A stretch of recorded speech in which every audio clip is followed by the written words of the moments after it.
Karena itu wudhu esensinya diantaranya adalah bukan sekedar kita membasuh, tapi kita berlatih mengevaluasi apa yang dibasuh. Makanya setelah kita wudhu itu, kita berdoanya doa taubat kan? Ya, syahadu an la ilaha illallah, syahadu anna Muhammadar Rasulullah, Allahumma ja'alni minat tawwabin wa ja'alni minal mutatahhirin.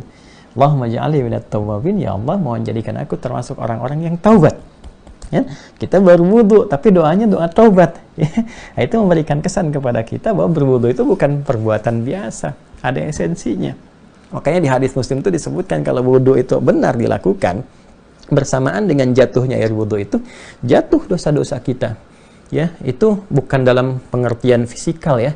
Fisikal itu kan airnya, terus yang kotor, kotoran jatuh biasa. Tapi redaksi hadisnya mengatakan dosa-dosa kita, kesalahan-kesalahan kita. Nah, ini kan sesuatu yang imajiner, bukan kasat mata terlihat kotoran. Artinya ada yang dievaluasi. Makanya orang wudunya benar itu ketika dia membasuh wajah, dia mengevaluasi wajahnya. Bukan cuma menghapus yang luarnya, yang nadhafahnya itu bukan. Tapi dia juga merasakan apa yang salah dengan pandangan, ya, dengan lisannya, dengan kemudian pendengarannya, sampai ke tangan. Kan makanya dari sini kan sampai ke sini. Seperti yang pernah saya ajarkan di video yang dulu tentang sholat, teman-teman coba lihat ya, masa Ramadan itu kita membahas fikih sholat. Jadi nggak sembarangan. Ya, makanya ketika kita selesai berwudu, wudunya benar itu, maka yang terjadi adalah orang-orang yang berwudunya benar akan mengevaluasi hal-hal yang dia basuh yang sering dia gunakan dalam kehidupannya, dan dia bertobat. Dengan tobat jadi baik. Makanya ketika dia sudah bagus dan dia melangkah ke masjid, dan dia berangkat ke salah satu rumah-rumah Allah Subhanahu wa taala, kan?